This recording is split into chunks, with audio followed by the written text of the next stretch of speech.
The Book of Job. Prologue. In the land of Uz, there lived a man whose name was Job. This man was blameless and upright. He feared God and shunned evil. He had 7 sons and 3 daughters. And he owned 7,000 sheep, 3,000 camels, 500 yoke of oxen, and 500 donkeys, and had a large number of servants. Wow. Sorry. He was the greatest man among all the people of the East. His sons used to hold feasts in their homes on their birthdays, and they would invite their 3 sisters to eat and drink with them. When a period of feasting had run its course, Job would make arrangements for them to be purified. Early in the morning, he would sacrifice a burnt offering for each of them, thinking, "Perhaps my children have sinned and cursed God in their hearts." This was Job's regular custom. One day, the angels came to present themselves before the Lord, and Satan also came with them. The Lord said to Satan, "Where have you come from?" Satan answered Satan answered the Lord, "From roaming throughout the earth, going back and forth on it." Then the Lord said to Satan, "Have you considered my servant Job? There is no one on earth like him. He is blameless and upright, a man who fears God and shuns evil." "Does Job fear God for nothing?" Satan replied. "Have you not put a hedge around him and his household and everything he has? You have blessed the work of his hands, so that his flocks and herds are spread throughout the land. But now, stretch out your hand and strike everything he has, and he will surely curse you to your face." The Lord said to Satan, "Very well then. Everything he has is in your power, but on the man himself do not lay a finger." Then Satan went out from the presence of the Lord. One day, when Job's sons and daughters were feasting and drinking wine at the oldest brother's house, a messenger came to Job and said, "The oxen were plowing, and the donkeys were grazing nearby, and the Sabians, attacked and made off with them. They put the servants to the sword, and I am the only one who has escaped to tell you." While he was still speaking, another messenger came and said, "The fire of God fell from the heavens and burned up the sheep and the servants, and I am the only one who has escaped to tell you." While he was still speaking, another messenger came and said, "The Chaldeans formed 3 raiding parties and swept down on your camels and made off with them. They put the servants to the sword, and I am the only one who has escaped to tell you." While he was still speaking, yet another messenger came and said, "Your sons and daughters were feasting and drinking wine at the oldest brother's house, when suddenly a mighty wind swept in from the desert and struck the 4 corners of the house. It collapsed on them, and they are dead, and I am the only one who has escaped to tell you." At this, Job got up and tore his robe and shaved his head. Then he fell to the ground in worship and said, "Naked I came from my mother's womb, and naked I will depart. The Lord gave, and the Lord has taken away. May the name of the Lord be praised." In all this, Job did not sin by charging God with wrongdoing. On another day, the angels came to present themselves before the Lord. And Satan also came with them to present himself before him. And the Lord said to Satan, "Where have you come from?" Satan answered the Lord, "From roaming throughout the earth and going back and forth on it." Then the Lord said to Satan, "Have you considered my servant Job? There is no one on earth like him. He is blameless and upright, a man who fears God and shuns evil, and he still maintains his integrity, though you incited me against him to ruin him without any reason." "Skin for skin," Satan replied. "A man will give all he has for his own life, but now stretch out your hand and strike his flesh and bones, and he will surely curse you to your face." The Lord said to Satan, "Very well then. He is in your hands, but you must spare his life." So Satan went out from the presence of the Lord and afflicted Job with painful sores from the soles of his feet to the crown of his head. Then Job took a piece of broken pottery and scraped himself with it as he sat among the ashes. His wife said to him, "Are you still maintaining your integrity? Curse God and die." He replied, "You are talking like a foolish woman. Shall we accept good from God and not trouble?" In all this, Job did not sin in what he said. When Job's 3 friends, Eliphaz the Temanite, Bildad the Shuhite, and so far the Naamathite heard about all the troubles they had come upon him. They set out from their homes and met together by agreement to go and sympathize with him and comfort him. When they saw him from a distance, they could hardly recognize him. They began to weep aloud, and they tore their robes and sprinkled dust on their heads. Then they sat on the ground with him for 7 days and 7 nights. No one said a word to him because they saw how great his suffering was. Job speaks. After this, Job opened his mouth and cursed the day of his birth. He said, "May the day of my birth perish, and the night that said a boy is conceived. That day may it turn to darkness. May God above not care about it. May no light shine on it. May gloom and utter darkness claim it once more. May a cloud settle over it. May blackness overwhelm it. That night may thick darkness seize it. May it not be included among the days of the year, nor be entered in any of the months.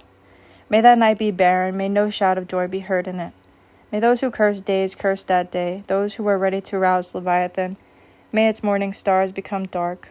May it wait for daylight in vain, and not see the first rays of dawn. For it did not shut the doors of the womb on me, to hide trouble from my eyes. Why did I not perish at birth, and die as I came from the womb? Why were there knees to receive me, and breasts that I might be nursed? For now I would be For now I would be lying down in peace. I would be asleep and at rest, with kings and rulers of the earth, who built for themselves places now lying in ruins, with princes who had gold, who filled their houses with silver. Or why was I not hidden away in the ground like a stillborn child, like an infant who never saw the light of day? There the wicked cease from turmoil, and there the weary are at rest. Captives also enjoy their ease. They no longer hear the slave drivers shout. The small and the great are there, and the slaves are freed from their owners.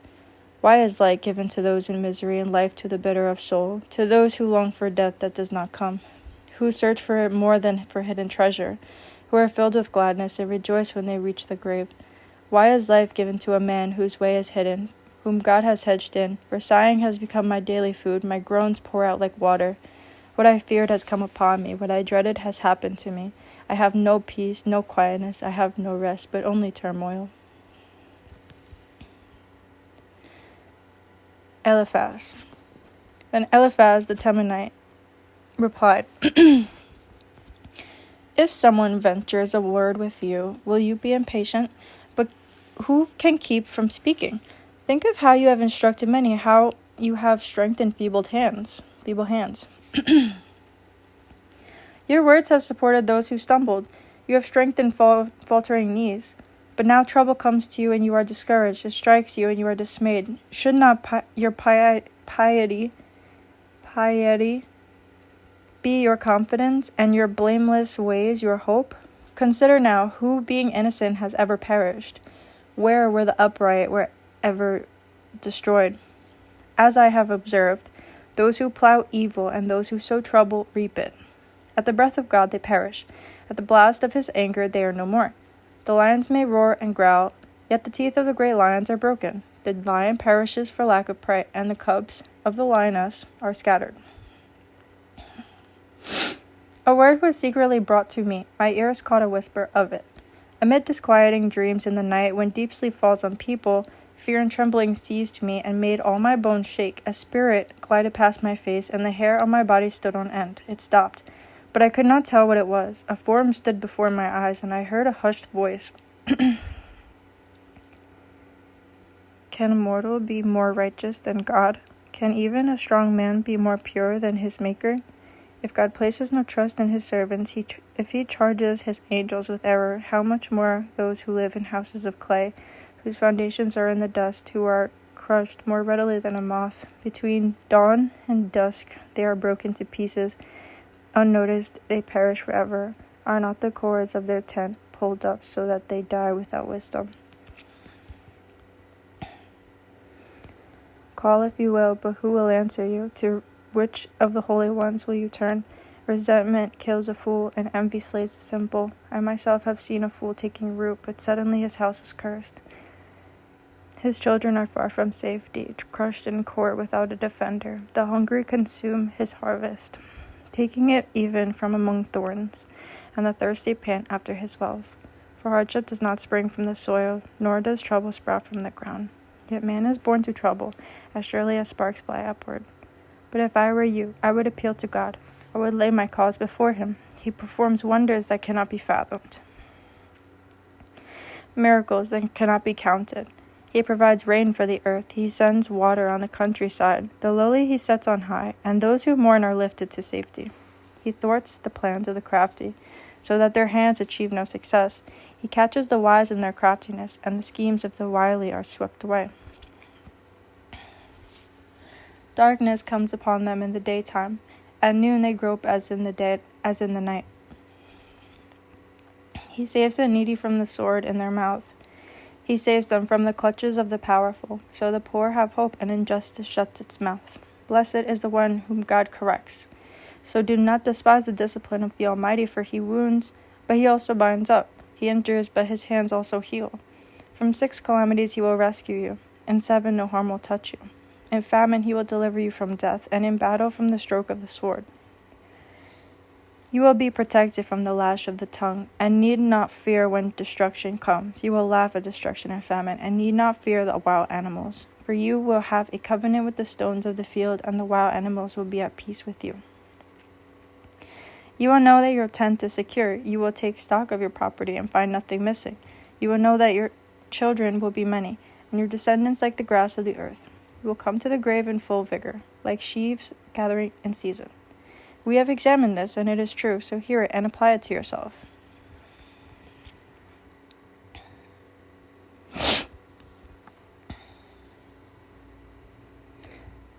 Job.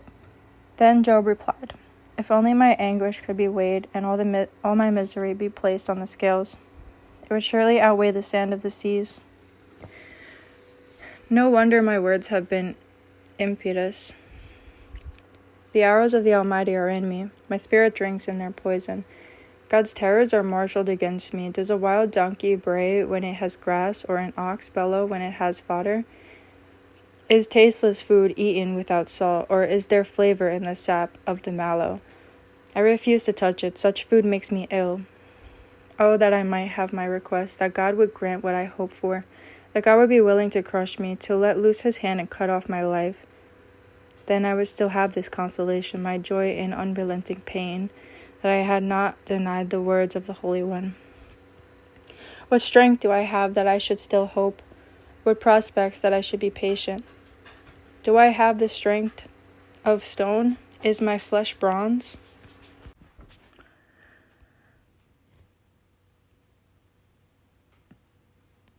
Do I have any power to help myself now that success has been driven from me?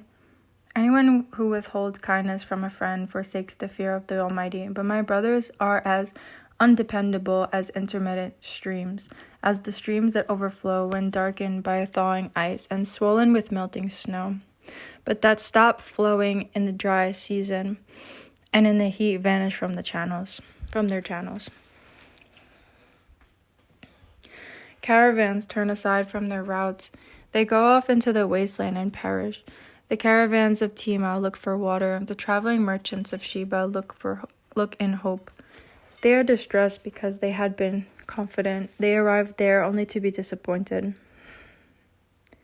Now you too have proved to be of no help. You see something dreadful and are afraid. Have I ever said, give something on my behalf, pay a ransom for me from your wealth, deliver me from the hand of the enemy, rescue me from the clutches of the ruthless, teach me and I will be quiet, show me where I have been wrong. How painful are honest words, but what do your arguments prove?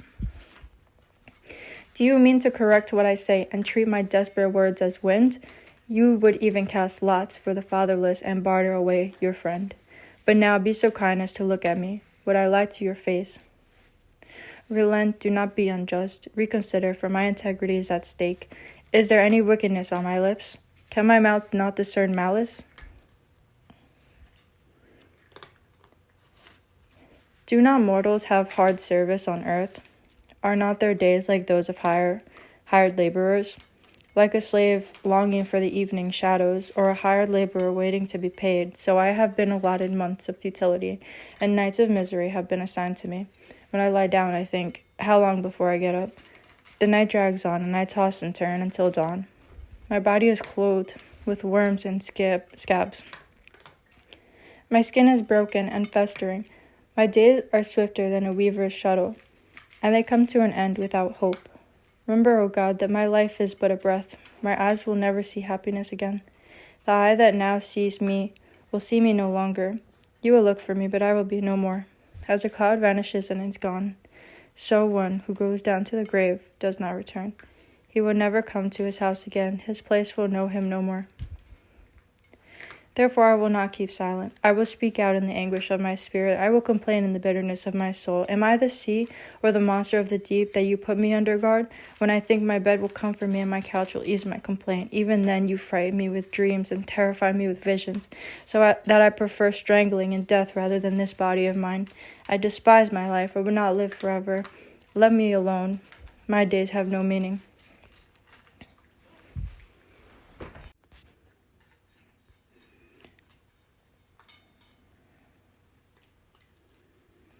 What is mankind that you make so much of them, that you give them so much attention, that you examine them every morning and test them every moment? Will you never look away from me or let me alone even for an instant? If I have sinned, what have I done to you, you who see everything we do? Why have you made me your target? Have I become a burden to you? Why do you not pardon my offenses and forgive my sins? For I will soon lie down in the dust. You will search for me, but I will be no more. Bildad. Then Bildad the Shuhite replied, How long will you say such things? Your words are a blustering wind. Does God pervert justice? Does the Almighty pervert what is right? When your children sinned against him, he gave them over to the penalty of their sin. But if you will seek God earnestly and plead with the Almighty, if you are pure and upright, even now he will rouse himself on your behalf and restore you to your prosperous state. Your beginnings will seem humble, so prosperous will your future be. Ask the former generation and find out what their ancestors learned, for we were born only yesterday and know nothing, and our days on earth are but a shadow. Will they not instruct you and tell you? Will they not bring forth words from their understanding? Can papyrus grow tall where there is no marsh? Can reeds thrive without water? While still growing and uncut, they wither more quickly than grass. Such is the destiny of all who forget God. So perishes the hope of the godless. What they trust in is fragile. What they rely on is a spider's web. They lean on the web, but it gives way. They cling to it, but it does not hold. They are like a well-watered plant in the sunshine. Spreading its shoots over the garden, it entwines its roots around a pile of rocks and looks for a place among the stones. But when it is torn from its spot, that place disowns it and says, I never saw you. Surely its life withers away, and from the soil other plants grow. Surely God does not reject one who is blameless, or strengthen the hands of evildoers. He will yet fill your mouth with laughter, and your lips with shouts of joy. Your enemies will be clothed in shame, and the tents of the wicked will be no more. Job. Then Job replied, Indeed, I know that this is true, but how can mere mortals prove their innocence before God? Though they wished to dispute with him, they could not answer him 1 time out of 1,000. His wisdom is profound, his power is vast. Who has resisted him and come out unscathed? He moves the mountains without their knowing it, and overturns them in his anger. He shakes the earth from its place and makes its pillars tremble.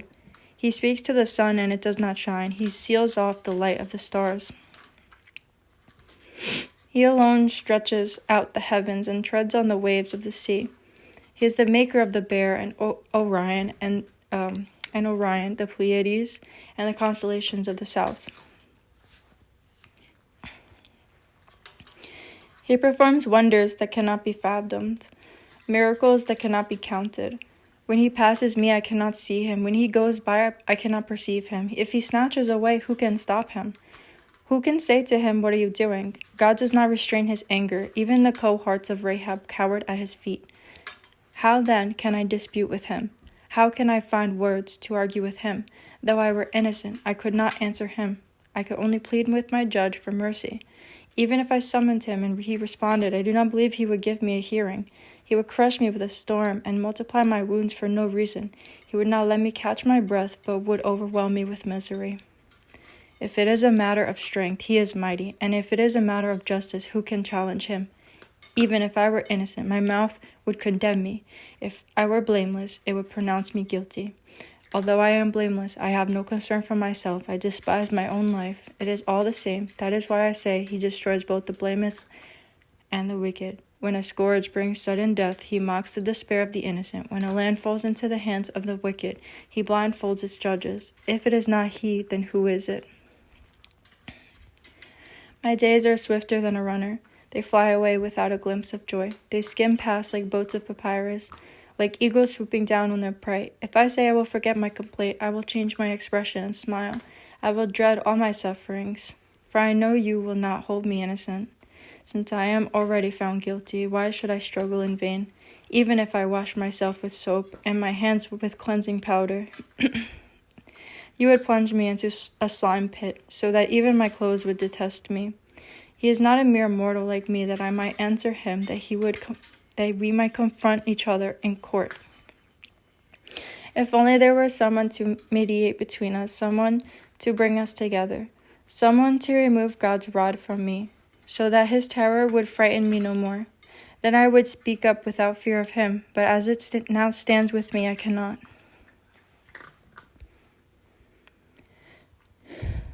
I loathe my very life, therefore I will give free rein to my complaint, and speak out in the bitterness of my soul. I say to God, do not declare me guilty, but tell me what charges you have against me. Does it please you to oppress me, to spurn the work of your hands, while you smile on the plans of the wicked? Do you have eyes of flesh? Do you see as a mortal sees? Are your days like those of a mortal, or your years like those of a strong man, that you must search out my faults and probe after my sin, though you know that I am not guilty, and that no one can rescue me from your hand? Your hand shaped me and made me. Will you now turn and destroy me? Remember that you molded me like clay. Will you now turn me to dust again? Did you not pour me out like milk and curdle me like cheese, clothe me with skin and flesh, and knit me together with bones and sinews? You gave me life and showed me kindness, and in your providence watched over my spirit. But this is what you concealed in your heart. And I know that this was in your mind. If I sinned, you would be watching me and would not let my offense go unpunished. If I am guilty, woe to me. Even if I am innocent, I cannot lift my head, for I am full of shame and drowned in my affliction. If I hold my head high, you stalk me like a lion, and again display your awesome power against me. You bring new witnesses against me and increase your anger toward me. Your forces come against me, wave upon wave. Why then did you bring me out of the womb? I wish I had died before any eye saw me. If only I had never come into being, or had been carried straight from the womb to the grave. Are not my few days almost over? Turn away from me, so I can have a moment's joy, before I go to the place of no return, to the land of gloom and utter darkness, to the land of deepest night, of utter darkness and disorder, where even the light is like darkness. Zophar. Then Zophar, the Naamathite, replied, Are all these words to go unanswered? Is this talker to be vindicated? Will your idle talk reduce others to silence? Will no one rebuke you when you mock? You say to God, my beliefs are flawless, and I am pure in your sight. Oh, how I wish that God would speak, that he would open his lips against you and disclose to you the secrets of wisdom, for true wisdom has two sides. Know this, God has even forgotten some of your sin. Can you fathom the mysteries of God? Can you probe the limits of the Almighty? They are higher than the heavens above. What can you do? They are deeper than the depths below. What can you know? Their measure is longer than the earth and wider than the sea. If he comes along and confines you in prison and convenes a court, who can oppose him? Surely he recognizes deceivers, and when he sees evil, does he not take note? But the witless can no more become wise than a wild donkey's colt can be born human. Yet if you devote your heart to him and stretch out your hands to him, if you put away the sin that is in your hand and allow no evil to dwell in your tent, then free of fault you will lift up your face, and you will stand firm and without fear. You will surely forget your trouble, recalling it only as waters gone by. Life will be brighter than noonday, and darkness will become like morning. You will be secure because there is hope. You will look about you and take your rest in safety. You will lie down with no one to make you afraid, and many will court your favor. But the eyes of the wicked will fail, and escape will elude them. Their hope will become a dying gasp.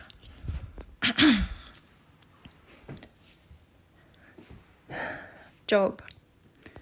Then Job replied, "Doubtless you are the only people who matter, and wisdom will die with you.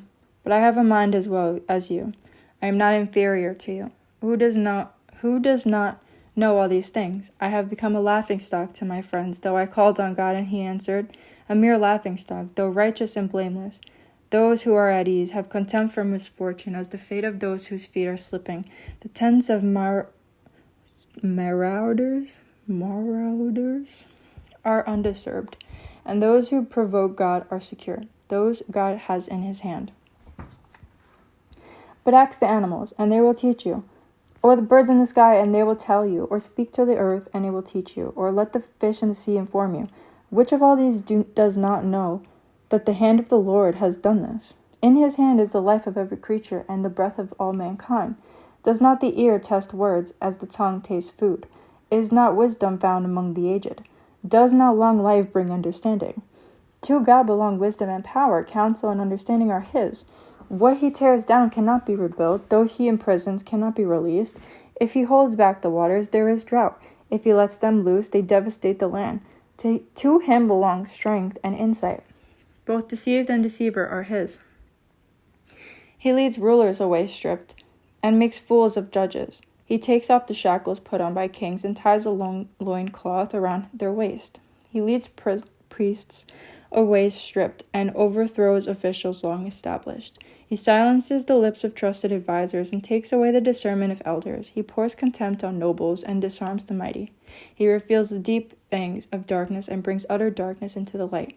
He makes nations great, and destroys them. He enlarges nations, and disperses them. He deprives the leaders of the earth of their reason. He makes them wander in a trackless waste. They grope in darkness with no light. He makes them stagger like drunkards. My eyes have seen all this. My ears have heard and understood it. What you know, I also know. I am not inferior to you. But I desire to speak to the Almighty and to argue my case with God.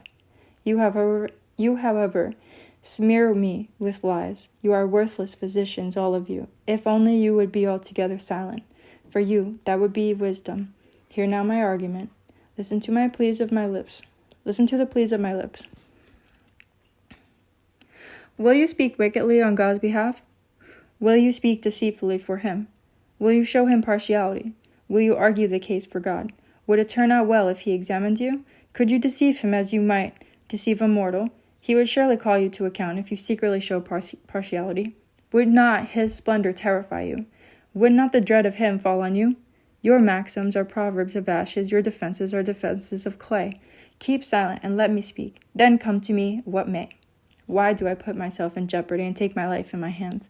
Though he slay me, yet will I hope in him. I will surely defend my ways to his face. Indeed, this will turn out for my deliverance, for no godless person would dare come before him. Listen carefully to what I say. Let my words ring in your ears. Now that I have prepared my case, I know I will be vindicated. Can anyone bring charges against me? If so, I will be silent and die. Only grant me these two things, God, and then I will not hide from you. Withdraw your hand far from me, and stop frightening me with your terrors. Then summon me, and I will answer, or let me speak, and you reply to me. How many wrongs and sins have I committed? Show me my offense and my sin. Why do you hide your face and consider me your enemy? Will you torment a windblown leaf? Will you chase after dried chaff? For you write down bitter things against me and make me reap the sins of my youth. You fasten my feet in shackles. You keep close watch on all my paths by putting marks on the soles of my feet. So man wastes away like something rotten, like a garment eaten by moths. Mortals, born of woman, are of few days and full of trouble. They spring up like flowers and wither away. Like fleeting shadows, they do not endure. Do you fix your eye on them? Will you bring them before you for judgment? Who can bring what is pure from the impure? No one. A person's days are determined. You have decreed the number of his months, and have set limits he cannot exceed. So look away from him and let him alone till he has put in his time like a hired laborer. At least there is hope for a tree. If it is cut down, it will sprout again, and its new shoots will not fail. Its roots may grow old in the ground, and its stump die in the soil, yet at the scent of water it will bud, and put forth shoots like a plant. But a man dies and is laid low. He breathes his last and is no more. As the water of a lake dries up, or a riverbed becomes parched and dry, so he lies down and does not rise. Till the heavens are no more, people will not awake, or be roused from their sleep. If only you would hide me from in the grave, and conceal me till your anger has passed. If only you would set me a time, and then remember me. If someone dies, will they live again? All the days of my hard service I will wait for my renewal to come. You will call, and I will answer you. You will long for the creature your hands have made. Surely then you will count my steps, but not keep track of my sin. My offenses will be sealed up in a bag. You will cover over my sin. But as a mountain erodes and crumbles, and as a rock is moved from its place, as water wears away stones and torrents wash away the soil, so you destroy a person's hope. You overpower them once for all, and they are gone. You change their countenance and send them away. If their children are honored, they do not know it. If their offspring are brought low, they do not see it. They feel but the pain of their own bodies and mourn only for themselves. Eliphaz. Then Eliphaz the Temanite replied, Would a wise person answer with empty notions, or fill their belly with the hot east wind? Would they argue with useless words, with speeches that have no value? But you even undermine piety and hinder devotion to God. Your sin prompts your mouth. You adopt the tongue of the crafty. Your own mouth condemns you, not mine. Your own lips testify against you. Are you the first man ever born? Were you brought forth before the hills? Do you listen in on God's counsel? Do you have a monopoly on wisdom? What do you know that we do not know? What insights do you have that we do not have? The gray-haired and the aged are on our side, men even older than your father. Are God's consolations not even enough for you? Words spoken gently to you. Why has your heart carried you away, and why do your eyes flash, so that you vent your rage against God and pour out such words from your mouth? What are mortals that they could be pure? Or those born of women, that they could be righteous? If God places no trust in his holy ones, even the heavens are not pure in his eyes, how much less mortals who are vile and corrupt, who drink up evil like water? Listen to me, and I will explain to you. Let me tell you what I have seen, what the wise have declared, hiding nothing received from their ancestors, to whom alone the land was given, when no foreigners moved among them. All his days the wicked man suffers torment, the ruthless man through all the years stored up for him. Terrifying sounds fill his ears. When all seems well, marauders attack him. He despairs of escaping the realm of darkness. He is marked for the sword. He wanders about for food like a vulture. He knows the day of darkness is at hand. Distress and anguish fill him with terror. Troubles overwhelm him like a king poised to attack. Because he shakes his fist at God and vaunts himself against the Almighty, defiantly charging against him with a thick, strong shield. Though his face is covered with fat and his waist bulges with flesh, he will inhabit ruined towns and houses where no one lives, houses crumbling to rubble. He will no longer be rich, and his wealth will not endure, nor will his possessions spread over the land. He will not escape the darkness, a flame will wither his shoots, and the breath of God's mouth will carry him away. Let him not deceive himself by trusting what is worthless, for he will get nothing in return. Before his time he will wither, and his branches will not flourish. He will be like a vine stripped of its unripe grapes, like an olive tree shedding its blossoms. For the company of the godless will be barren, and fire will consume the tents of those who love bribes. They conceive trouble and give birth to evil. Their womb fashions deceit.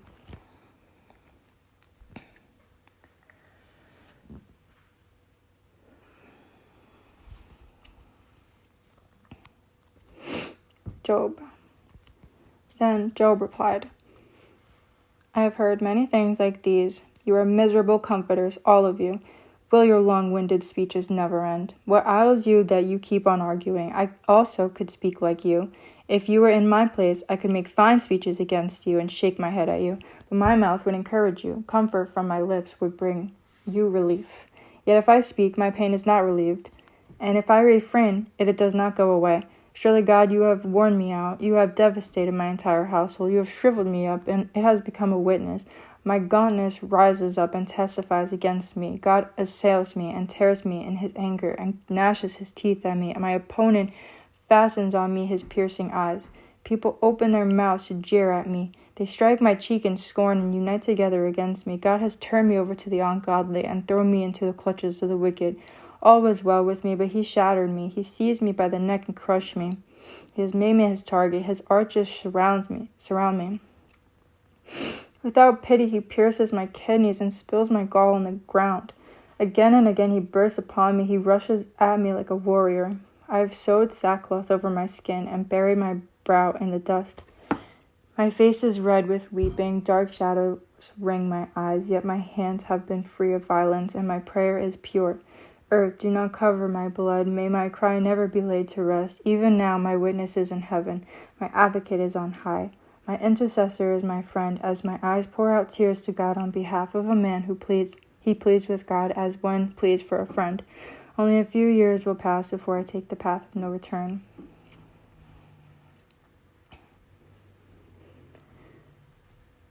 My spirit is broken, my days are cut short. The grave awaits me.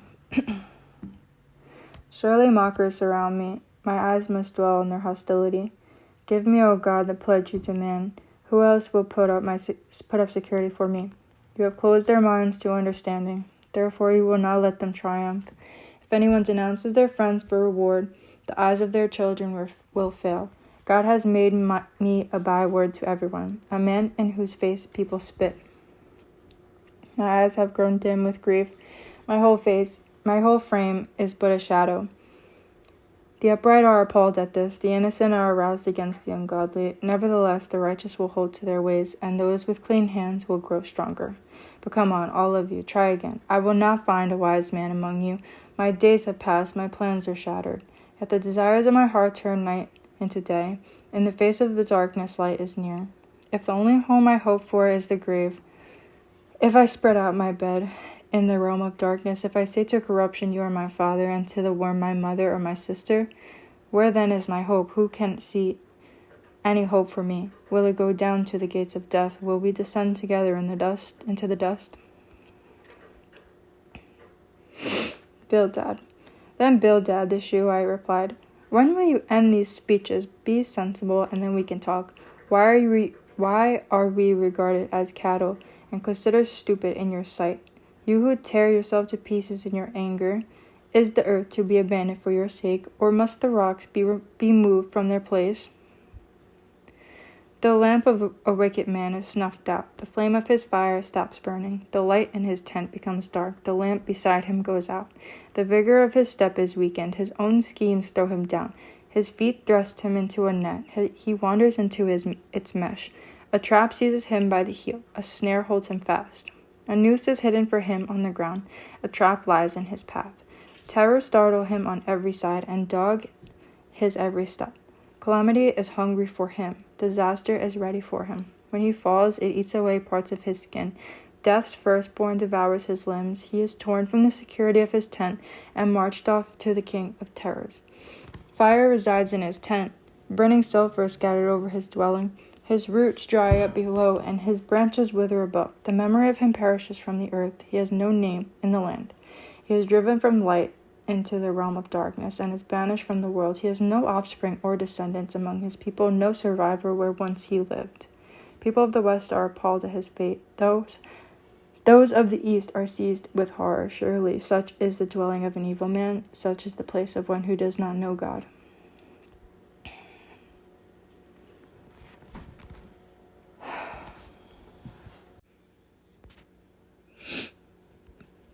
Job. Then Job replied, how long will you torment me and crush me with words? 10 times now you have reproached me, shamelessly you attacked me. If it is true that I have gone astray, my error remains my concern alone. If indeed you would exalt yourselves above me and use my humiliation against me, then know that God has wronged me and drawn his net around me. Though I cry violence, I get no response. Though I call for help, there is no justice. He has blocked my way so I cannot pass. He has shrouded my path in darkness. He has stripped me of my honor and removed the crown from my head. He tears me down on every side till I am gone. He uproots my hope like a tree. His anger burns against me. He counts me among his enemies. His troops advance in force. They build a siege ramp against me and encamp around my tent. He has alienated my family from me. My acquaintances are completely estranged from me. My relatives have gone away. My closest friends have forgotten me. My guests and my female servants count me a foreigner. They look on me as on a stranger. I summon my servant, but he does not answer, though I beg him with my own mouth. My breath is offensive to my wife. I am loathsome to my own family. Even the little boys scorn me. When I appear, they ridicule me. All my intimate friends detest me. Those I love have turned against me. I am nothing but skin and bones. I have escaped only by the skin of my teeth. Have pity on me, my friends, have pity, for the hand of God has struck me. Why do you pursue me as God does? Will you never get enough of my flesh?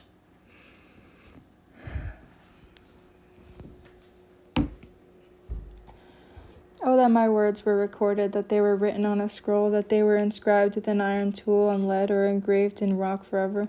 I know that my Redeemer lives, and that in the end he will stand on the earth, and after my skin has been destroyed, yet in my flesh I will see God. I myself will see him. With my own eyes, I and not another, how my heart yearns within me. If you say, how we will hound him, since the root of the trouble lies in him. You should fear the sword yourselves, for wrath will bring punishment by the sword, and then you will know that there is judgment.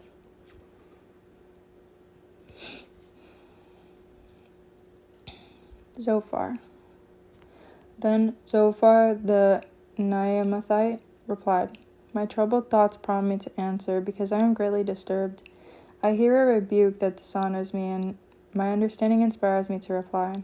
Surely you know how it has been from of old, ever since mankind was placed on the earth, that the mirth of the wicked is brief, the joy of the godless lasts for but a moment.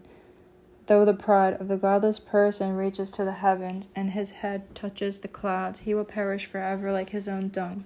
Those who have seen him will say, Where is he? Like a dream he flies away, no more to be found, banished like a vision of the night. The eye that saw him will not see him again. His place will look on him no more. His children must make amends to the poor. His own hands must give back his wealth. The youthful vigor that fills his bones will lie with him in the dust.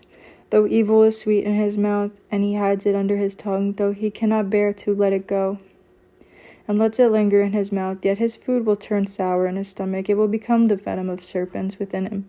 He will spit out the riches he swallowed. God will make his stomach vomit them up. He will suck the poison of serpents. The fangs of an adder will kill him. He will not enjoy the streams, the rivers flowing with honey and cream. What he toiled for, he must give back uneaten. He will not enjoy the profit from his trading, for he has oppressed the poor and left them destitute. He has seized houses he did not build. Surely he will have no respite from his craving. He cannot save himself by his treasure. Nothing is left for him to devour. His prosperity will not endure. In the midst of his plenty, distress will overtake him. The full force of misery will come upon him. When he has filled his belly, God will vent his burning anger against him and rain down his blows on him. Though he flees from an iron whip, and a bronze-tipped arrow pierces him, he pulls it out of his back, the gleaming point of his liver. Terrors will come over him. Total darkness lies in wait for him, his treasures. A fire unfanned will consume him and devour what is left in his tent. The heavens will expose his guilt. The earth will rise up against him. A flood will carry off his house, rushing waters on the day of God's wrath. Such is the fate God allots the wicked, the heritage appointed for them by God.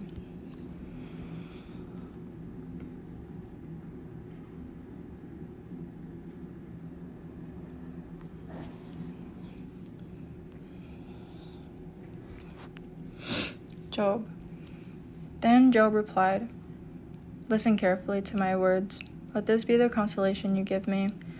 Bear with me while I speak, and after I have spoken, mock on. Is my complaint directed to a human being? Why should I not be impatient? Look at me and be appalled. Clap your hand over your mouth. When I think about this, I am terrified. Trembling seizes my body. Why do the wicked live on, growing old and increasing in power? They see their children established around them, their offspring before their eyes. Their homes are safe and free from fear. The rod of God is not on them. Their bulls never fail to breed. Their cows calve and do not miscarry. They send forth their children as a flock. Their little ones dance about. They sing to the music of timbrel and lyre. They make merry to the sound of the pipe. They spend their years in prosperity and go down to the grave in peace. Yet they say to God, leave us alone. We have no desire to know your ways. Who is the Almighty that we should serve him? What would we gain by praying to him? But their prosperity is not in their own hands, so I stand aloof from the plans of the wicked. Yet how often is the lamp of the wicked snuffed out? How often does calamity come upon them? The fate of God allots in his anger. How often are they like straw before the wind, like chaff swept away by a gale? It is said, God stores up the punishment of the wicked for their children. Let him repay the wicked so that they themselves will experience it.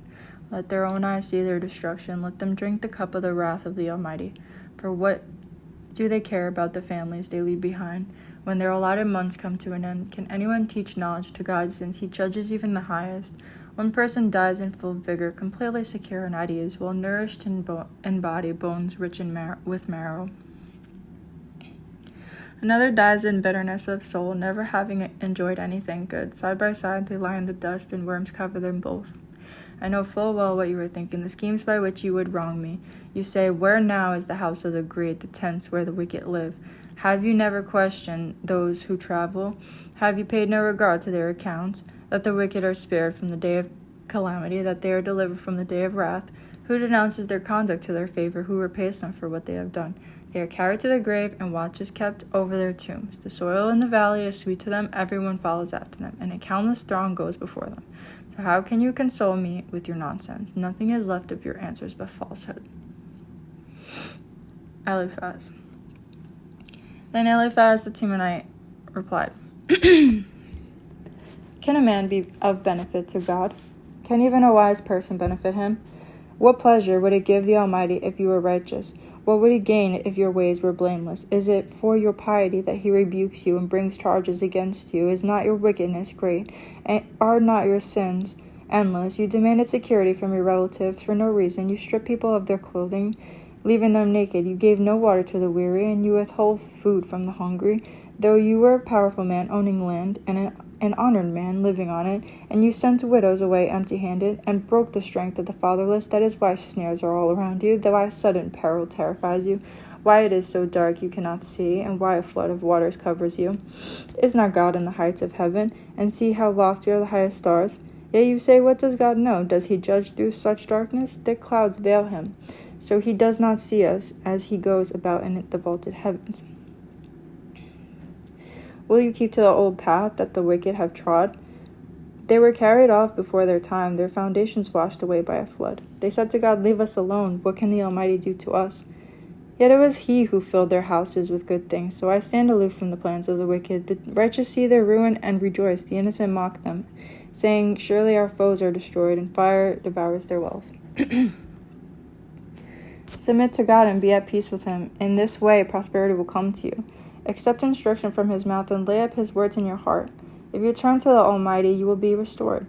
If you remove wickedness far from your tent, and assign your nuggets to the dust, your gold of Ophir to the rocks in the ravines, then the Almighty will be your gold, the choicest silver for you. Surely then you will find delight in the Almighty, and will lift up your face to God.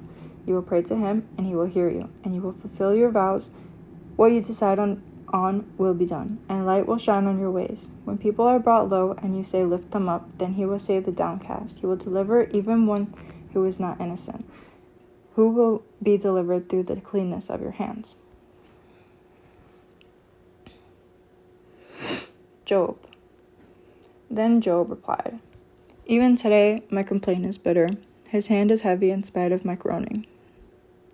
If only I knew where to find him, if only I could go to his dwelling, I would state my case before him and fill my mouth with arguments. I would find out what he would answer me and consider what he would say to me. Would he vigorously oppose me? No, he would not press charges against me. There the upright can establish their innocence before him, and there I would be delivered forever from my judge. But if I go to the east, he is not there. If I go to the west, I do not find him. When he is at work in the north, I do not see him. When he turns to the south, I catch no glimpse of him. But he knows the way that I take. When he has tested me, I will come forth as gold. My feet have closely followed his steps. I have kept to his way without turning aside. I have not departed from the commands of his lips. I have treasured the words of his mouth more than my daily bread. But he stands alone, and who can oppose him? He does whatever he pleases. He carries out his decree against me, and many such plans he still has in store. That is why I am terrified before him. When I think of all this, I fear him. God has made my heart faint. The Almighty has terrified me, yet I am not silenced by the darkness, by the thick darkness that covers my face.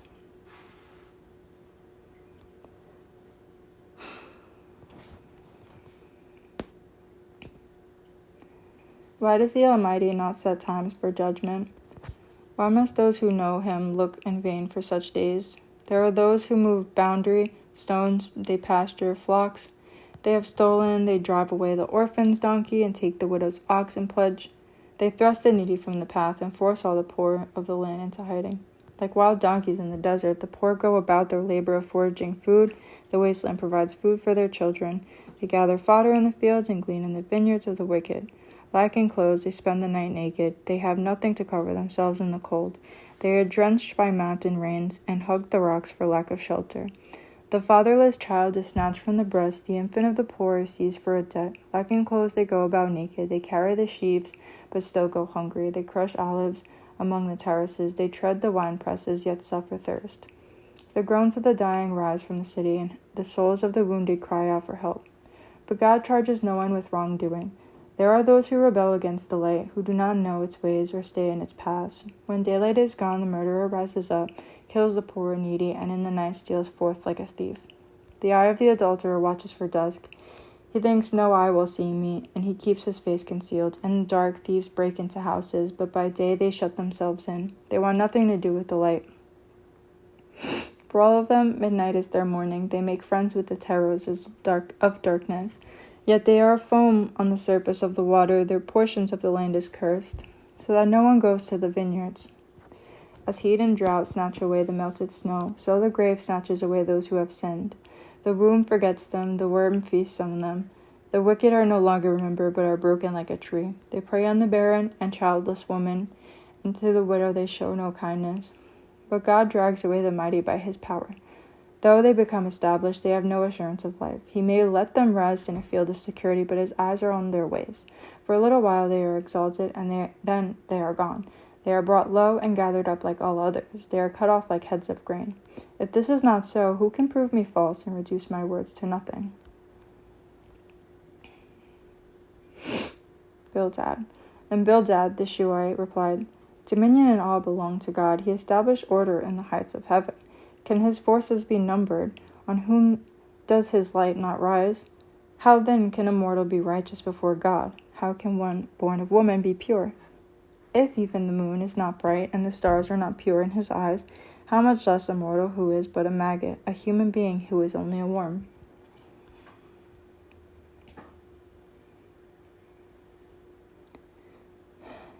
Job.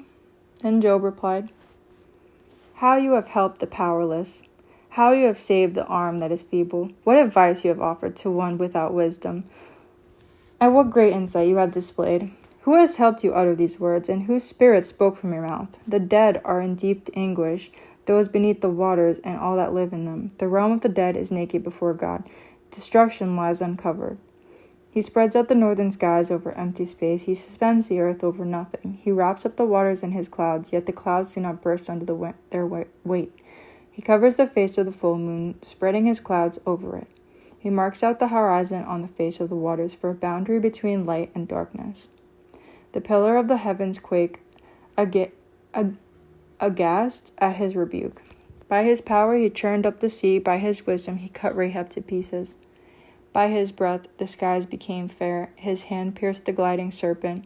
And these are but the outer fringe of his works. How faint the whisper we hear of him, who then can understand the thunder of his power?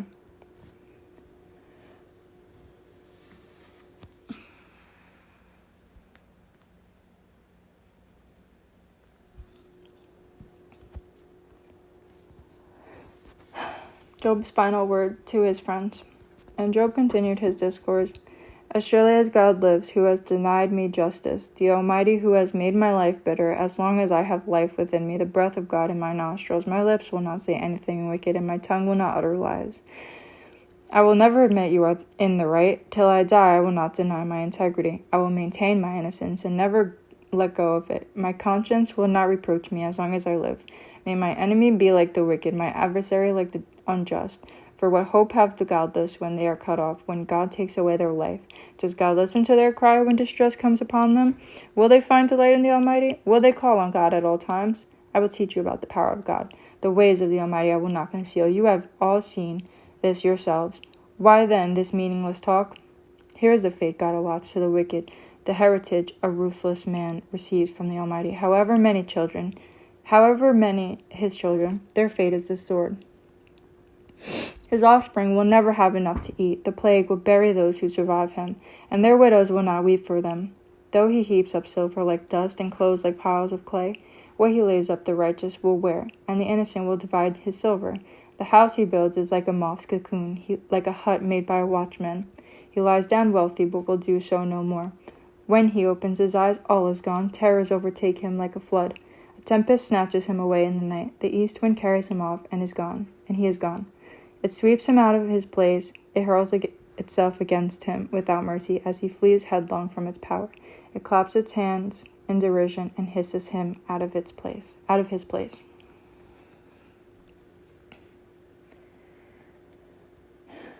Interlude, where wisdom is found. There is a mine for silver and a place where gold is refined. Iron is taken from the earth, and copper is smelted from ore. Mortals put an end to the darkness. They search out the farthest recesses for ore in the blackest darkness. Far from human dwellings, they cut a shaft in places untouched by human feet. Far from other people, they dangle and sway. The earth from which food comes is transformed below as by fire. Lapis lazuli comes from its rocks, and its dust contains nuggets of gold. No bird of prey knows that hidden path. No falcon's eye has seen it. Proud beasts do not set foot on it, and no lion prowls there. People assault the flinty rock with their hands, and lay bare to the roots of the mountain. They tunnel through the rock, their eyes see all its treasures. They search the sources of the rivers, and bring hidden things to light. But where can wisdom be found? Where does understanding dwell?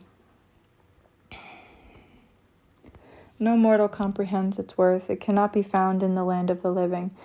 The deep says it is not in me. The sea says it is not with me. It cannot be bought with the finest gold, nor can its price be weighed out in silver. It cannot be bought with the gold of Ophir, with precious onyx or lapis lazuli. Neither gold nor crystal can compare with it, nor can it be had for jewels of gold. Coral and jasper are not worthy of mention. The price of wisdom is beyond rubies. The topaz of Cush cannot compare with it.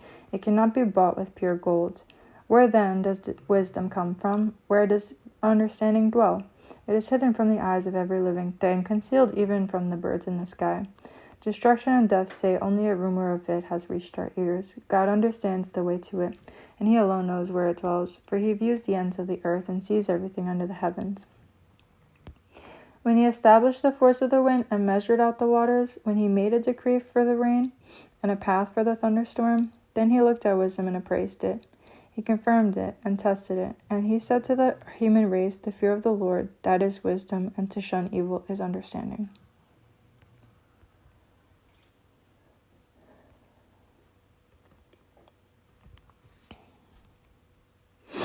Job's final defense. Job continued his discourse. How I long for the months gone by, for the days when God watched over me, when his lamp shone on my head, and by his light I walked through darkness. Oh, for the days when I was in my prime, when God's intimate friendship blessed my house, when the Almighty was still with me and my children were around me, and when my path was drenched with cream and the rock poured out for me streams of olive oil. When I went to the gate of the city and took my seat in the public square, the young men saw me and stepped aside, and the old men rose to their feet. The chief men refrained from speaking and covered their mouths with their hands. The voices of the nobles were hushed, and their tongues stuck to the roof of their mouths. Whoever heard me spoke well of me, and those who saw me commended me, because I rescued the poor who cried for help, and the fatherless who had none to assist them. The one who was dying blessed me. I made the widow's heart sing. I put on righteousness as my clothing. Justice was my robe and my turban. I was eyes to the blind and feet to the lame. I was a father to the needy. I took up the case of the stranger. I broke the fangs of the wicked and snatched the victims from their teeth. I thought, I will die in my own house, my days as numerous as the grains of sand. My roots will reach to the water, and the dew will lie all night on my breeches. My glory will not fade, the bow will be ever new in my hand. People listened to me expectantly, waiting in silence for my counsel.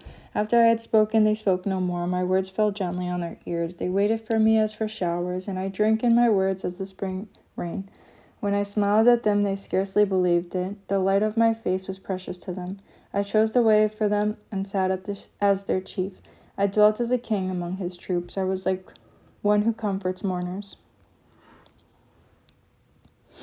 But now they mock me, men younger than I, whose fathers I would have disdained to put with my sheepdogs. Of what use was the strength of their hands to me, since their vigor had gone from them? Haggard from want and hunger, they roamed the parched land and desolate wastelands at night. In the brush they gathered salt herbs, and their food was the root of the broom bush. They were banished from human society, shouted at as if they were thieves. They were forced to live in the dry stream beds, among the rocks and in the holes in the ground. They brayed among the bushes and huddled in the undergrowth, a base and nameless brood. They were driven out of the land, and now those young men mock me in song. I have become a byword among them. They detest me and keep their distance. They do not hesitate to spit in my face. Now that God has unstrung my bow and afflicted me, they throw off restraint in my presence. On my right, the tribe attacks. They lay snare for my feet. They bring their siege ramps against me. They break up my road. They succeed in destroying me. No one can help him, they say. They advance as though a gaping breach. Amid the ruins they come rolling in. Terrors overwhelm me. My dignity is driven away. As by the wind, my safety vanishes like a cloud. And now my life ebbs away. Days of suffering grips me. Night pierces my bones. My gnawing pains never rest. In his great power, God becomes like clothing to me. He binds me like the neck of my garment. He throws me into the mud, and I am reduced to dust and ashes. I cry out to you, God, but you do not answer. I stand up, but you merely look at me. You turn on me ruthlessly. With the might of your hand, you attack me. You snatch me up and drive me before the wind. You toss me about in the storm. I know you will bring me down to death, to the place appointed for all the living. Surely no one lays a hand on a broken man when he cries for help in his distress. Have I not wept for those in trouble? Has not my soul grieved for the poor? Yet when I hoped for good, evil came. When I looked for light, then came darkness. The churning inside me never stops. Days of suffering confront me. I go about blackened, but not by the sun. I stand up in the assembly and cry for help.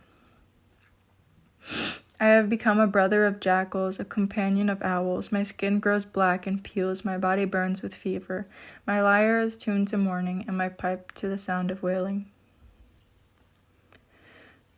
I made a covenant with my eyes not to look lustfully at a young woman. For what is our lot from God above, our heritage from the Almighty on high? Is it not ruin for the wicked, disaster for those who do wrong? Does he not see my ways and count my every step? If I have walked with falsehood, or my foot has hurried after deceit, let God weigh me in honest scales, and he will know that I am blameless. If my steps have turned from the path, if my heart has been led by my eyes, or if my hands have been defiled, then may others eat what I have sown, and may my crops be uprooted. If my heart has been enticed by a woman, or if I have lurked at my neighbor's door, then may my wife grind another man's grain, and may other men sleep with her. For that would have been wicked, as a sin to be judged. It is a fire that burns to destruction. It would have uprooted my harvest. If I have denied justice to any of my servants, whether male or female, when they had a grievance against me, what will I do when God confronts me? What will I answer when called to account? Did not he who made me in the womb make them? Did not the same one form us both within our mothers? If I have denied the desires of the poor, or let the eyes of the widowed grow weary, If I have kept my bread to myself, not sharing it with the fatherless, but from my youth I reared them as a father would, and from my birth I guided the widow. If I have seen anyone perishing for lack of clothing, or the needy without garments, and their hearts did not bless me for warming them with the fleece from my sheep, if I have raised my hand against the fatherless, knowing that I had influence in court, then let my arm fall from the shoulder, let it be broken off at the joint, for I dreaded destruction from God, and for fear of his splendor I could not do such things. If I have put my trust in gold, or said to pure gold, you are my security, if I have rejoiced over my great wealth, the fortune my hands had gained, if I have regarded the sun in its radiance, or the moon moving in splendor, or so that my heart was secretly enticed, and my hand offered them a kiss of homage, then these also would be sins to be judged, for I would have been unfaithful to God on high. If I have rejoiced at my enemy's misfortune, or gloated over the trouble that came to him, I have not allowed my mouth to sin by invoking a curse against their life. If those of my household have never said, who has not been filled with Job's meat? But no stranger has to spend the night in the street, for my door was always open to the traveler. If I have concealed my sin as people do, by hiding my guilt in my heart, because I so feared the crowd, and so dreaded the contempt of the clans, that I kept silent and would not go outside. Oh, that I had someone to hear me, I sign now my defense. Let the Almighty answer me. Let my accuser put his indictment in writing. Surely I would wear it on my shoulder. I would put it on like a crown. I would give him an account of my every step. I would present it to him as to a ruler. If my land cries out against me, and all its furrows are wet with tears, if I have devoured its yields without payment, or broken the spirit of its tenants, then let briars come up instead of wheat, and stinkweed instead of barley. The words of Job are ended.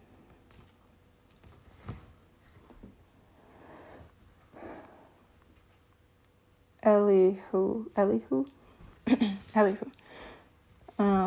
So these three men stopped answering Job because he was righteous in his own eyes. But Elihu, son of Barachel the Buzite, of the family of Ram, became very angry with Job for justifying himself rather than God. He was also angry with the three friends because they had found no way to refute Job and yet had condemned him. Now Elihu had waited before speaking to Job because they were older than he, but when he saw that the three men had nothing more to say, his anger was aroused. So Elihu, son of Barachel the Buzite, said, I am young in years, and you are old. That is why I was fearful, not daring to tell you what I know. I thought age should speak, advanced years should teach wisdom, but it is the Spirit in a person, the breath of the Almighty, that gives them understanding. It is not only the old who are wise, not only the aged who understand what is right. Therefore I say, listen to me. I too will tell you what I know. I waited while you spoke. I listened to your reasoning. While you were searching for words, I gave you my full attention, but not one of you has proved Job wrong. None of you has answered his arguments. Do not say, we have found wisdom. Let God, not a man, refute him. But Job has not marshaled his words against me, and I will not answer him with your arguments. They are dismayed and have no more to say. Words have failed them. Must I wait now that they are silent, now that they stand there with no reply? I too will have my say. I too will tell what I know.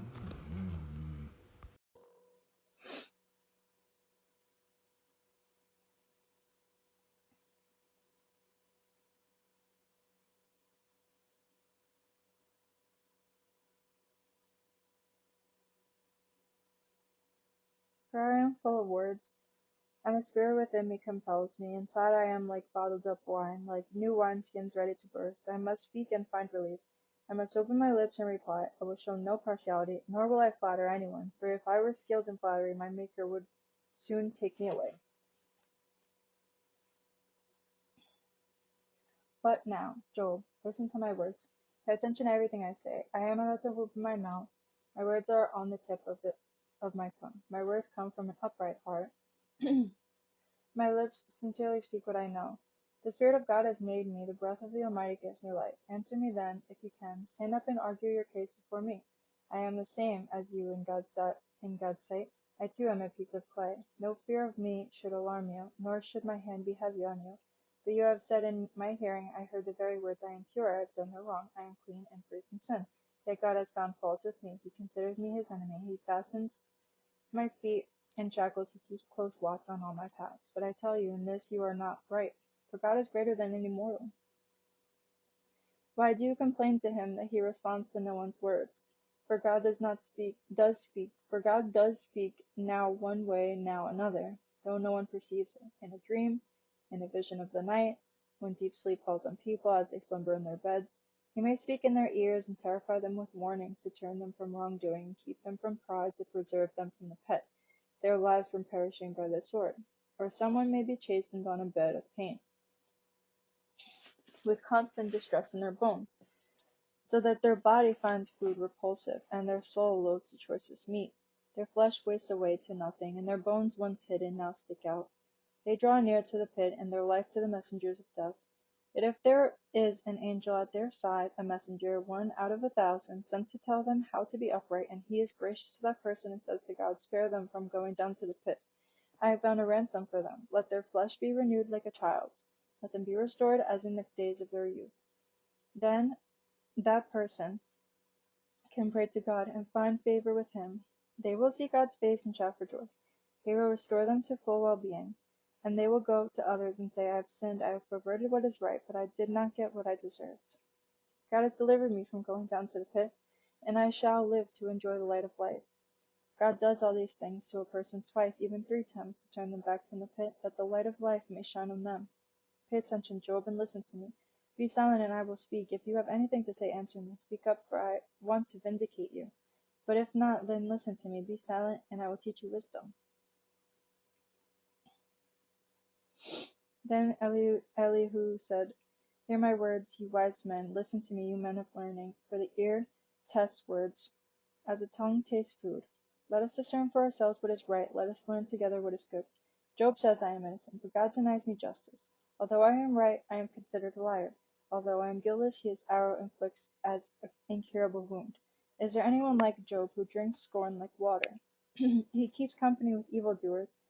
He associates with the wicked, for he says there is no profit in trying to please God. So listen to me, you men of understanding. Far be it from God to do evil, from the Almighty to do wrong. He repays everyone for what they have done. He brings on them what their conduct deserves. It is unthinkable that God would do wrong, that the Almighty would pervert justice. Who appointed him over the earth? Who put him in charge of the whole world? If it were his intention, and he withdrew his spirit and breath, all humanity would perish together, and mankind would return to the dust. If you have understanding, hear this. Listen to what I say. Can someone who hates justice govern? Will you condemn the just and mighty one?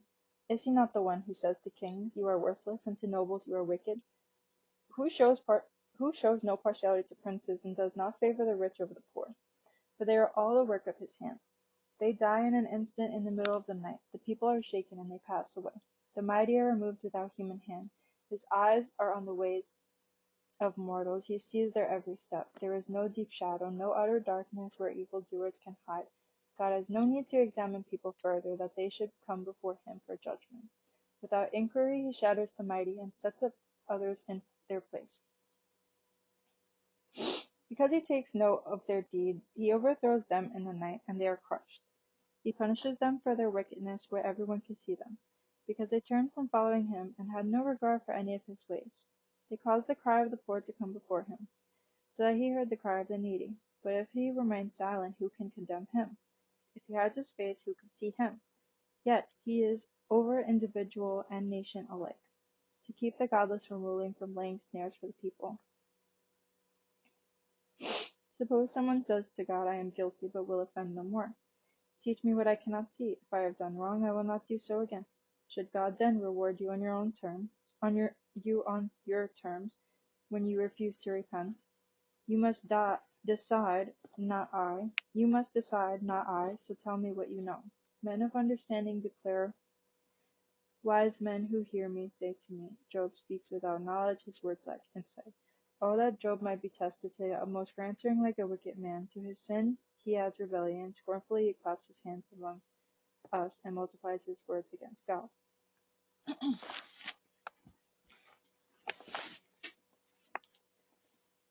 Then Elihu said, Do you think this is right? You say I am in the right, not God. Yet you ask him, What profit is it to me, and what do I gain by not sinning? I would like to reply to you and to your friends with you. Look up at the heavens and see, gaze at the clouds so high above you. If you sin, how does that affect him? If your sins are many, what does that do to him? You are righteous, what do you give to him? Or what does he receive from your hand? Your wickedness only affects humans like yourself, and your righteousness only other people. People cry out under a load of oppression. They plead for relief from the arm of the powerful.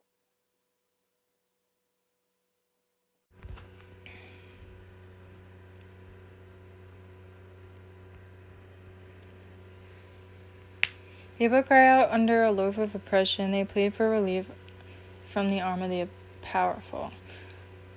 Load of oppression. They plead for relief from the powerful. But no one says, "Where is God, my Maker, who gives songs in the night, who teaches us more than he teaches the beasts of the earth, and makes us wiser than the birds of the sky?" He does not answer when people cry out because of the arrogance of the wicked. Indeed, God does not listen to their empty plea. The Almighty pays no attention to it. How much less, then, will he listen when you say that you do not see him, that your case is before him and you must wait for him, and further that his anger never punishes and he does not take the least notice of wickedness? So Job opens his mouth with empty talk. Without knowledge he multiplies words. Elihu continued, "Bear with me a little longer, and I will show you that there is more to be said in God's behalf. I get my knowledge from afar. I will ascribe justice to my Maker. Be assured that my words are not false. One who has perfect knowledge is with you. God is mighty but despises no one. He is mighty and firm in his purpose. He does not keep the wicked alive, but gives the afflicted their rights. He does not take his eyes off the righteous. He enthrones them with kings and exalts them forever. But if people are bound in chains, held fast by cords of affliction, he tells them what they have done, that they have sinned arrogantly. He makes them listen to correction and commands them to repent of their evil. If they obey and serve him, they will spend the rest of their days in prosperity and their years in contentment. But if they do not listen, they will perish by the sword and die without knowledge. The godless in heart harbor resentment. Even when he fetters them, they do not cry for help. They die in their youth among male prostitutes of the shrines. But those who suffer he delivers in their suffering. He speaks to them in their affliction. He is wooing you from the jaws of distress to a spacious place free from restriction, to the comfort of your table laden with choice food. But now you are laden with the judgment due to the wicked. Judgment and justice have taken hold of you, but be careful that no one entices you by riches. Do not let a large bribe turn you aside. Would your wealth or even all your mighty efforts sustain you so you would not be in distress? Do not long for the night to drag people away from their homes. Beware of turning to evil, which you seem to prefer to affliction. God is exalted in his power. Who is a teacher like him? Who has prescribed his ways for him, or said to him, "You have done wrong"? Remember to extol his work, which people have praised in song. All humanity has seen it. Mortals gaze on it from afar. How great is God beyond our understanding! The number of his years is past finding out. He draws up the drops of water, which distill as rain to the streams. The clouds pour down their moisture, and abundant showers fall on mankind. Who can understand how he spreads out the clouds, how he thunders from his pavilion? See how he scatters his lightning about him, bathing the depths of the sea. This is the way he governs the nations and provides food in abundance. He fills his hands with lightning and commands it to strike its mark. His thunder announces the coming storm. Even the cattle make known its approach. At this my heart pounds and leaps from its place. Listen to the roar of his voice, to the rumbling that comes from his mouth. He unleashes his lightning beneath the whole heaven and sends it to the ends of the earth. After that comes the sound of his roar. He thunders with his majestic voice. When his voice resounds, he holds nothing back. God's voice thunders in marvelous ways. He does great things beyond our understanding.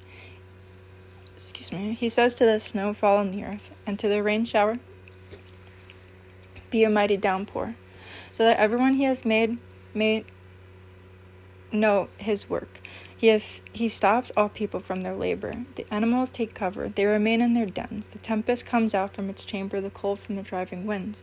The breath of God produces ice, and the broad waters become frozen. He loads the clouds with moisture. He scatters his lightning through them. At his direction they swirl around over the face of the whole earth. To do whatever he commands them, he brings the cloud to punish people, or to water his earth and show his love. Listen to this, Job. Stop and consider God's wonders. Do you know how God controls the clouds and makes his lightning flash? Do you know how the clouds hang poised, those wonders of him who has perfect knowledge? You who swelter in your clothes when the land lies hushed under the south wind, can you join him in spreading out the skies, hard as a mirror of cast bronze? Tell us what we should say to him. We cannot draw up our case because of our darkness. Should he be told that I want to speak, would anyone ask to be swallowed up? Now no one can look at the sun bright as it is in the sky. After the wind has swept them clean, out of the north he comes in golden splendor.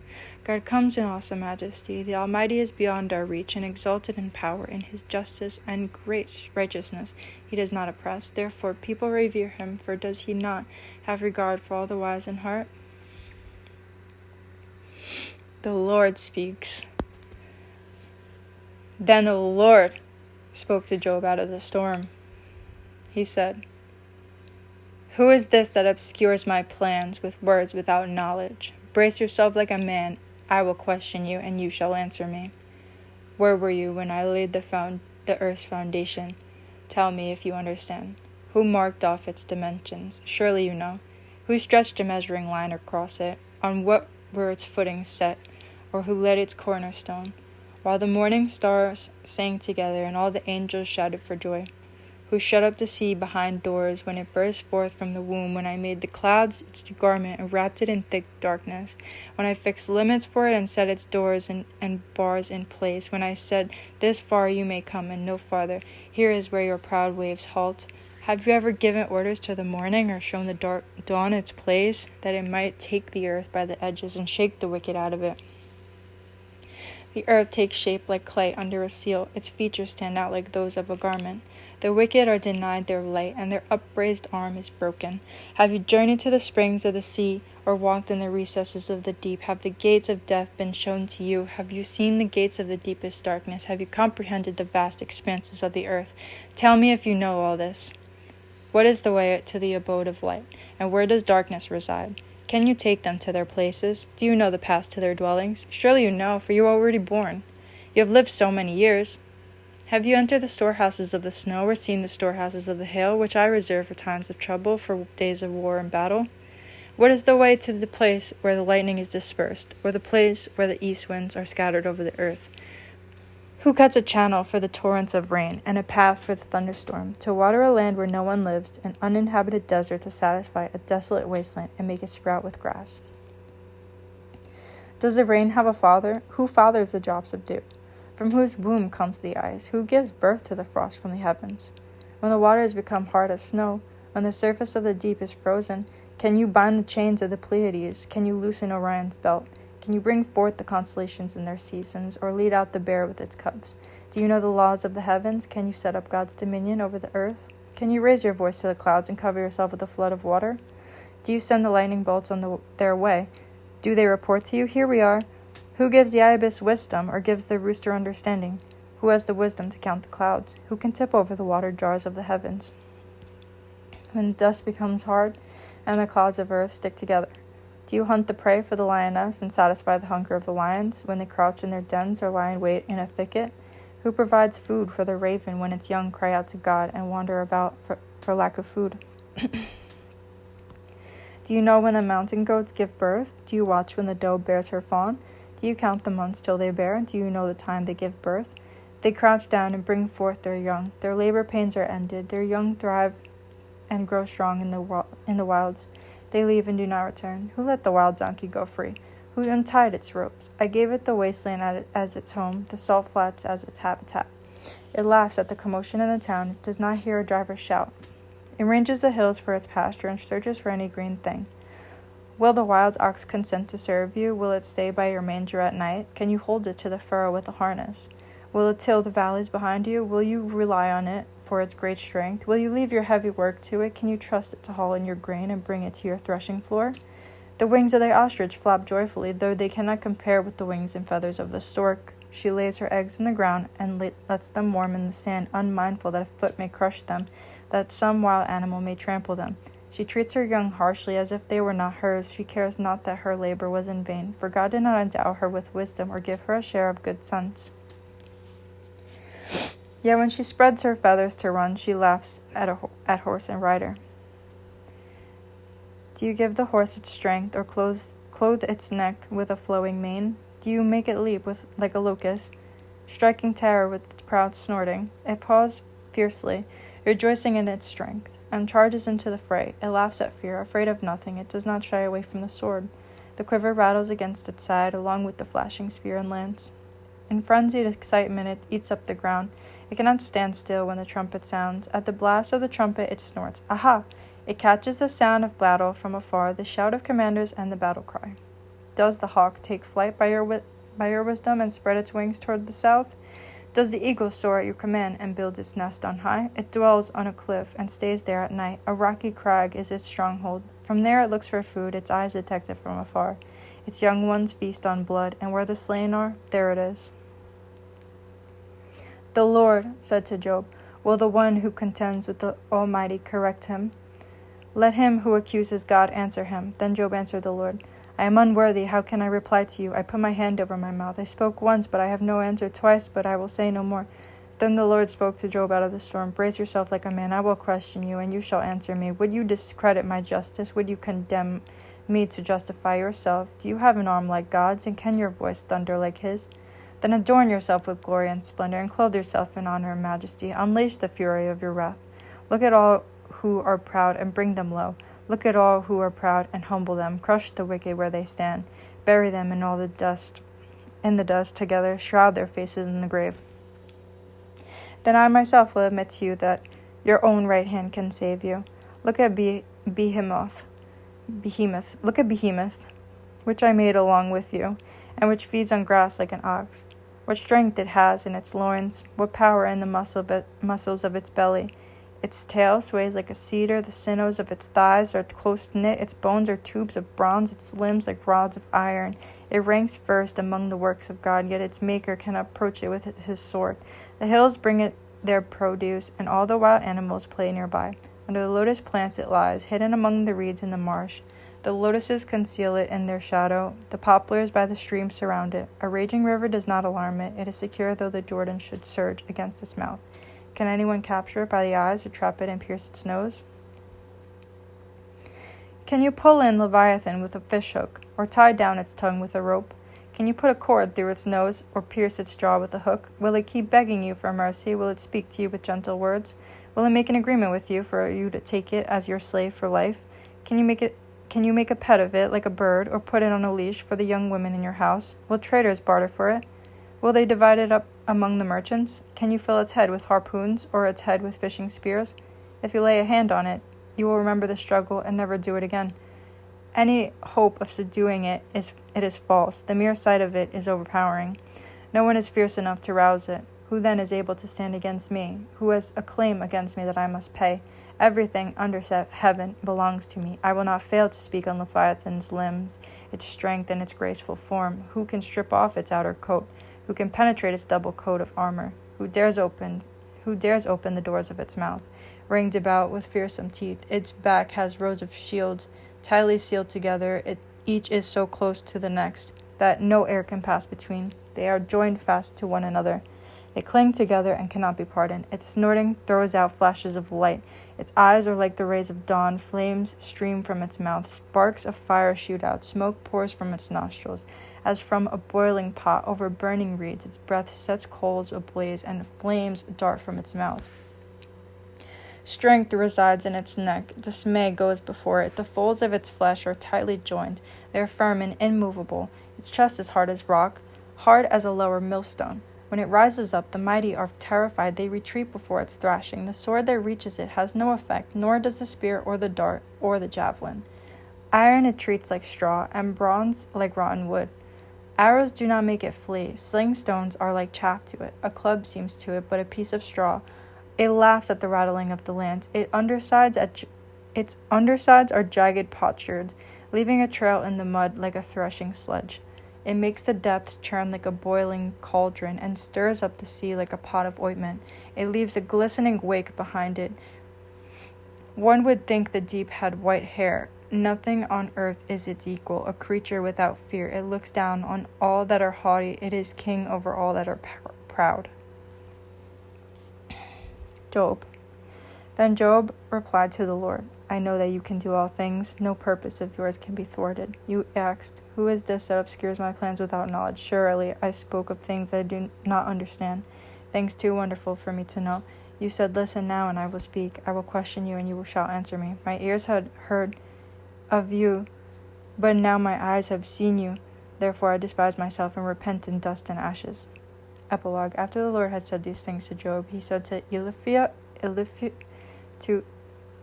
Eliphaz the Temanite, I am angry with you and your 2 friends, because you have not spoken the truth about me as my servant Job has. So now take 7 bulls and 7 rams, and go to my servant Job and sacrifice a burnt offering for yourselves. My servant Job will pray for you, and I will accept his prayer and not deal with you according to your folly. You have not spoken the truth about me as my servant Job has. So Eliphaz the Temanite, Bildad the Shuhite, and Zophar the Naamathite did what the Lord told them, and the Lord accepted Job's prayer. After Job had prayed for his friends, the Lord restored his fortunes and gave him twice as much as he had before. All his brothers and sisters and everyone who had known him before came and ate with him in his house. They comforted and consoled him over all the trouble the Lord had brought on him, and each one gave him a piece of silver and a gold ring.